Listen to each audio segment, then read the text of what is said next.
Estamos en comunicación para hablar de este personaje con Omar López Mato, autor de diversos libros sobre historia argentina, investigador en historia y director de la página historiahoy.com.ar. Omar, te saludo nuevamente, el placer de volverlos a encontrar aquí en Lo que la historia nos dejó para hablar de este personaje que recién hacía la introducción, Juan María Gutiérrez. ¿Qué tal? ¿Cómo estás? Sí, encantado de hablar contigo una vez más de estos personajes. Y en este caso, vos sabés, un personaje tan injustamente olvidado, porque muchos recordarán José María Gutiérrez, que era el médico y poeta, el director del hospital de niños, se llama Gutiérrez, gracias a ese profesor de medicina, que no tiene nada que ver con Juan María, no tiene nada que ver, ni era pariente. Juan María Gutiérrez es, y ahora que se está puesto tan de moda la figura de Alberdi, era el más leal amigo de Alberdi. Con ellos se unían una gran amistad y fue el mejor intérprete de las ideas de Alberdi, porque él figuró como congresal constitucionalista mientras que Alberdi no estaba en el país. Es decir, Alberdi, como ese famoso libro de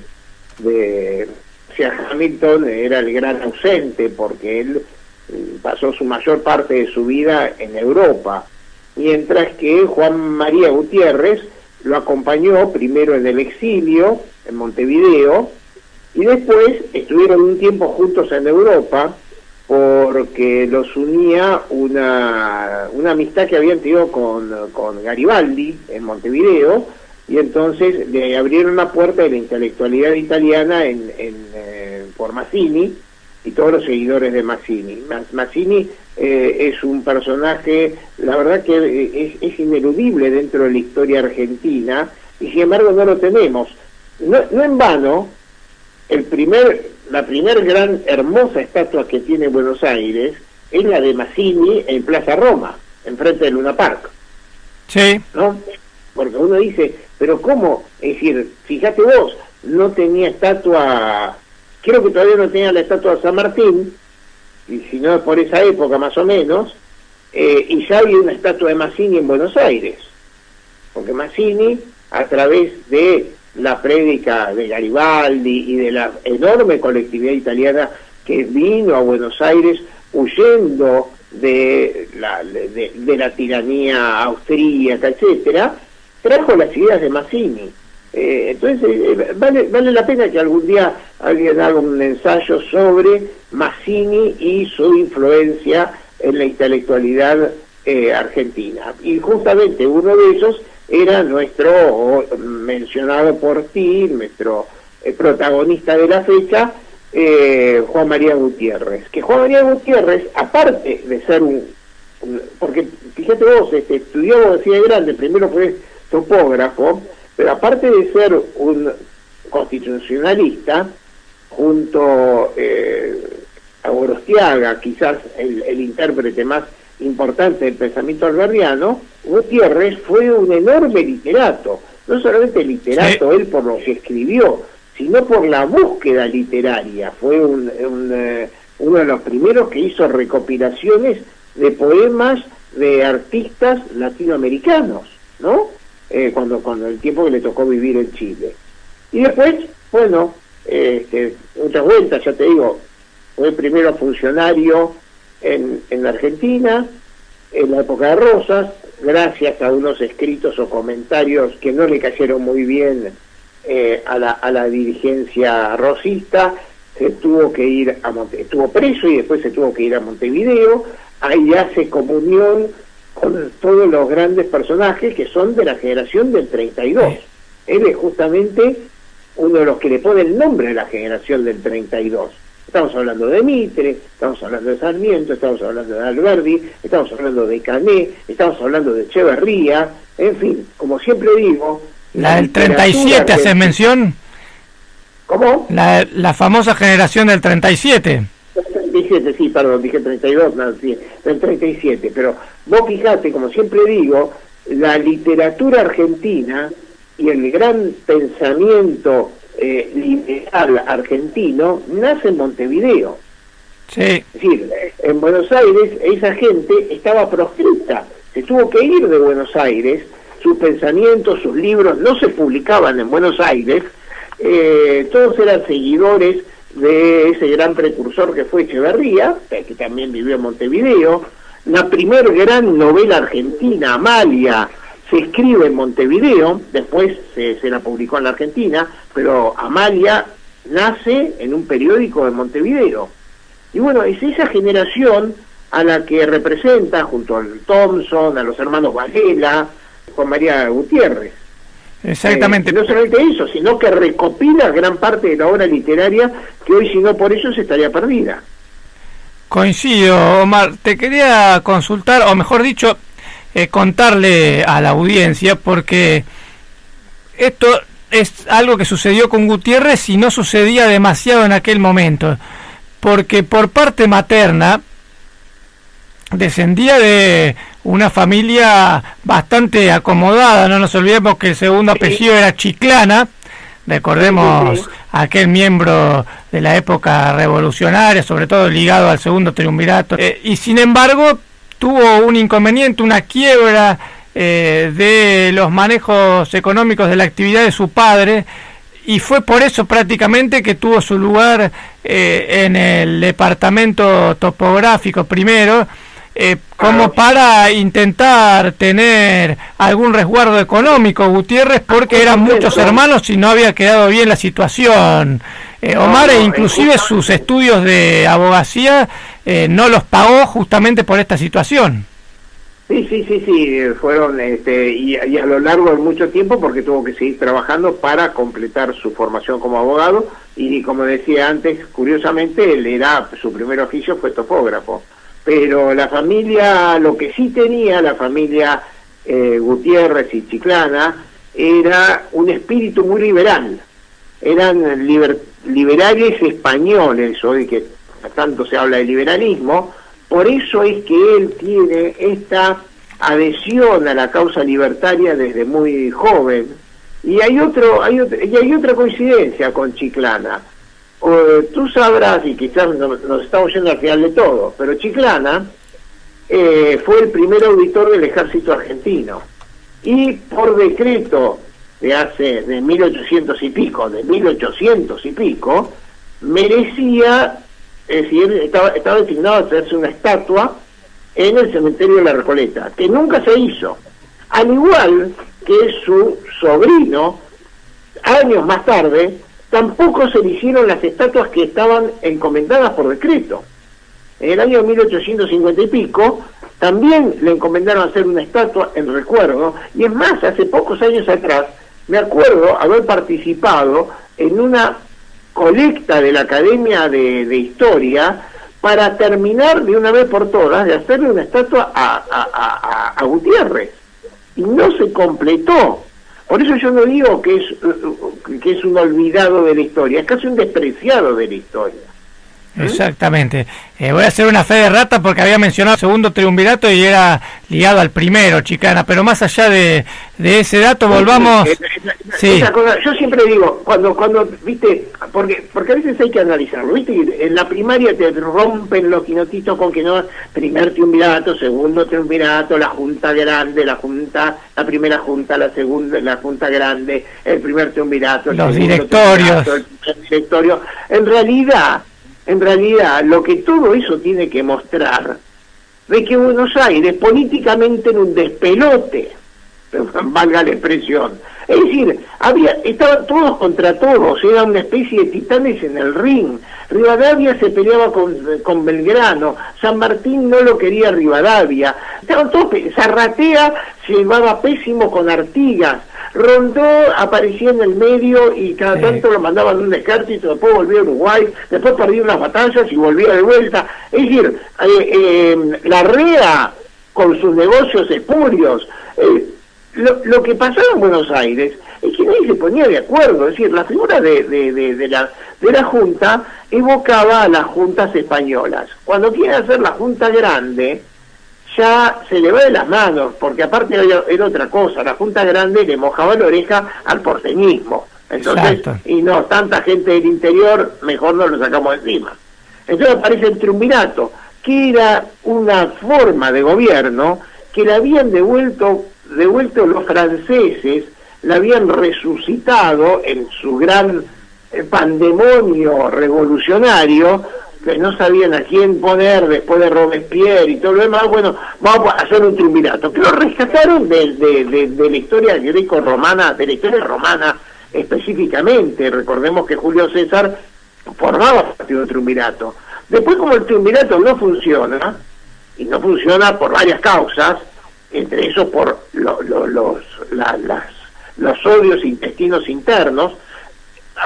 Estamos hablando del primer y segundo triunvirato. El primer triunvirato lo derroca San Martín, que acababa de llegar de España, 1812, llega de España, 1813, está con sus granaderos a caballo derrocando al primer triunvirato. Sí, pero además todo tiene que ver con todo, Omar, porque, por ejemplo, allí, más allá de que esté a cargo San Martín, con la creación de los granaderos a caballo y todo lo que se conoce, uno de los grandes involucrados en ese movimiento que derroca el primero y comienza el segundo triunvirato fue Francisco Ortiz de Ocampo, que había estado, recién lo hablábamos en la primera parte del programa, ligado a la primera junta hasta el fusilamiento de Liniers porque se puso en contra. Se dice que participaba de las reuniones de los morenistas posteriores al movimiento del 5 y 6 de abril de 1811, que hace cambiar a ciertos miembros de la junta en favor de saavedristas, etcétera. Es decir, que una cosa te lleva a la otra, pero era un constante ida y vuelta permanente en el que, como bien decís vos, quizá no cuesta explicarlo, digamos, para el que no.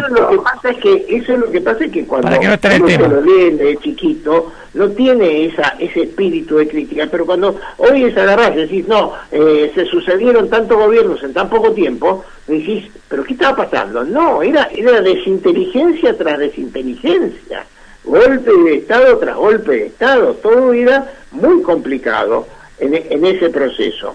Pero bueno, María Gutiérrez era muy jovencito entonces, y bueno, no participa, bueno, en realidad era inexistente en ese entonces, y no participa, y después empieza a participar más tarde con una función que no solamente es política, sino que es literaria.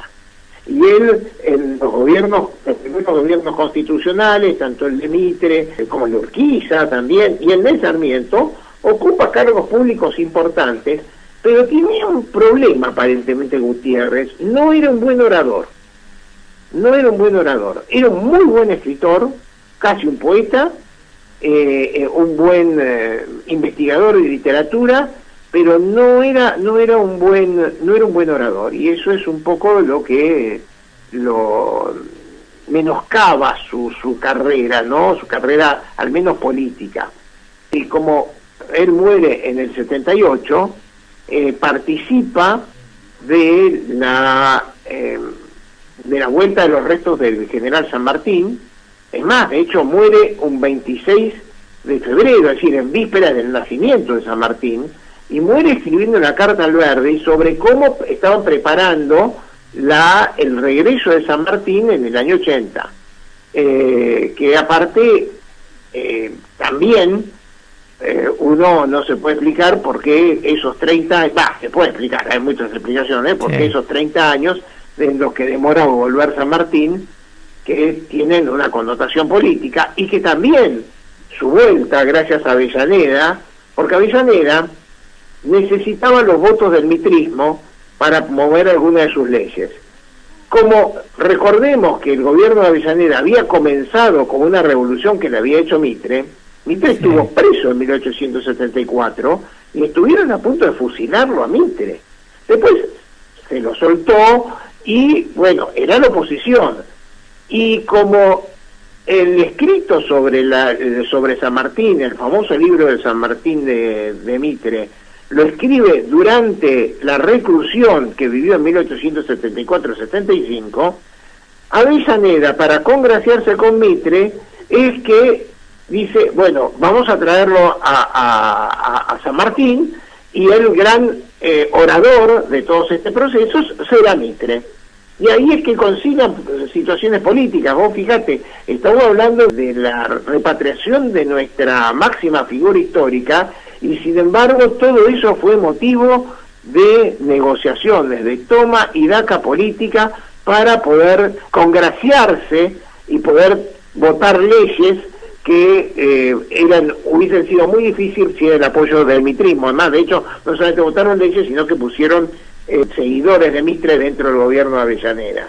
Obvio, a veces que nosotros nos desgarramos las vestiduras porque le votan esta ley y negocian esto, lo otro, más allá.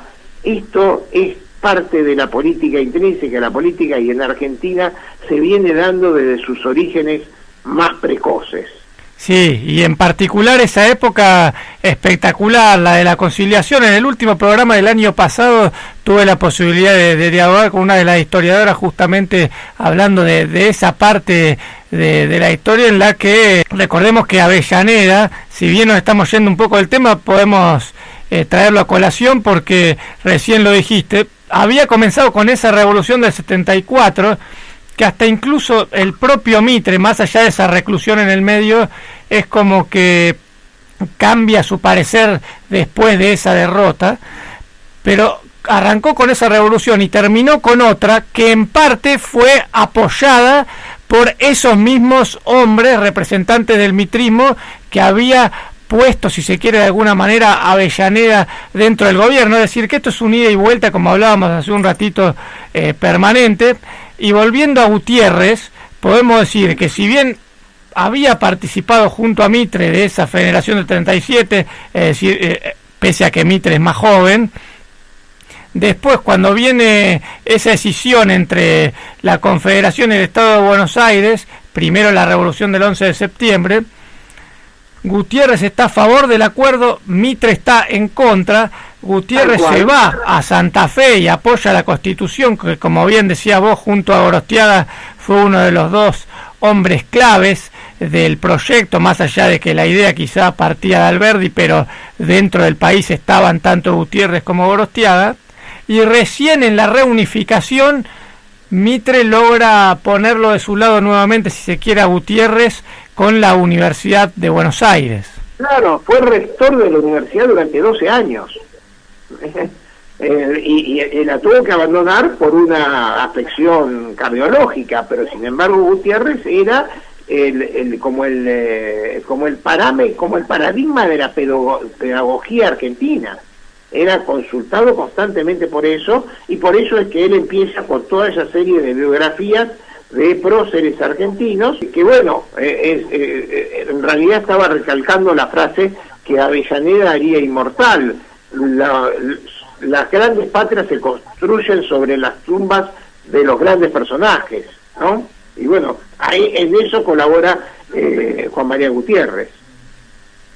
Exactamente, y recordemos que uno de los personajes que está en todas partes del país, su nombre es Vélez Sarsfield, y justamente Gutiérrez murió en el 78, pero Vélez Sarsfield había fallecido en el 75, es decir, bastante cerca también.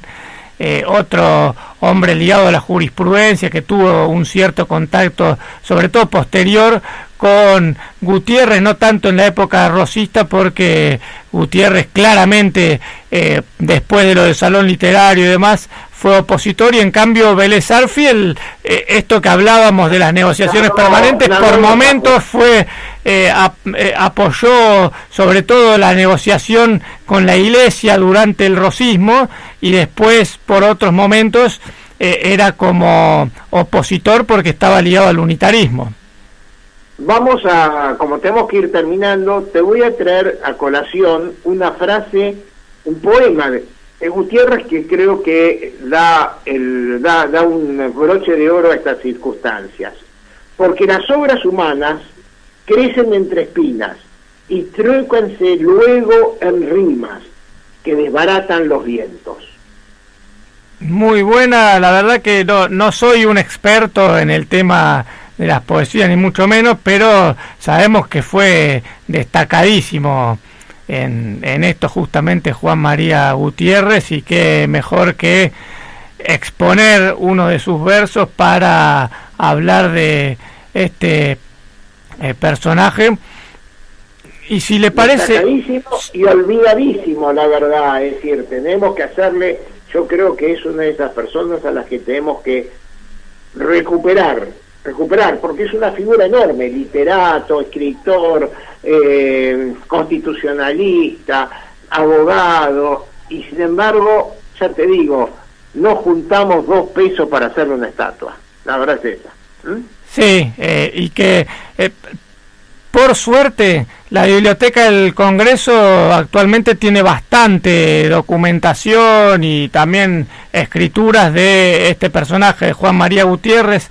Algunas las pude encontrar allí en internet, sin que haga falta llegarme justamente hasta donde está la biblioteca en la Ciudad Autónoma de Buenos Aires, y es algo valiosísimo porque prácticamente es lo único que se puede encontrar de este personaje que, como bien decís vos, está olvidado. Yo mencionaba al principio de la nota, Omar, no sé si llegaste a escuchar en la presentación mientras estaba recibiendo la llamada, que por lo único que se lo recuerda quizás, sobre todo allí en Buenos Aires, porque es un hombre nacido en Buenos Aires y que pese a que estuvo exiliado siempre estuvo allí en el resto de su vida, una calle apenas recordada como Gutiérrez y aquella estación de tren en el sur del Gran Buenos Aires, de esa localidad, pero no mucho más. No hay mucho más. Realmente no hay y le preguntás a la mayor parte de la gente y no lo ubica. Yo publiqué, en febrero publiqué un artículo justamente por la conmemoración de la muerte, y mucha gente de cierta cultura me dijeron, la verdad que no lo tengo a Gutiérrez. También se presta la confusión con el poeta, con el médico, con el hermano, que es el que crea la figura de Juan Moreira, pero a Juan María como constitucionalista y como literato lo tenemos bastante olvidado. Sí, exactamente. Y para hablar de un dato de color, si se quiere, por ejemplo, aquí en la Liga Regional de Villa María, la Liga Villamariense de Fútbol, hay un club en un pueblo cercano que se llama Ricardo Gutiérrez, justamente por este personaje que mencionas, que nada tiene que ver con Juan María. No. Lo que pasa es que, Ricardo Gutiérrez fue el gran pediatra argentino, dirigió el Hospital de Niños hasta que murió, fue guerrero de la Guerra del Paraguay, fue un poeta enorme, un gran poeta en su momento, era una figura multifacética y muy de exposición, y bastante exposición pública. Sí, pero a este club le dicen el poeta, y no nos olvidemos que Juan María Gutiérrez también fue un gran poeta, justamente. También lo fue, es verdad, también lo fue, pero ¿qué va a ser? Bueno, Omar, te agradecemos la comunicación, ahora sí. Gracias. Llegamos al final. Como siempre, un gusto, No, el gusto es nuestro, y por qué no volvemos a encontrar en algún momento. Cuando tú quieras. Un abrazo.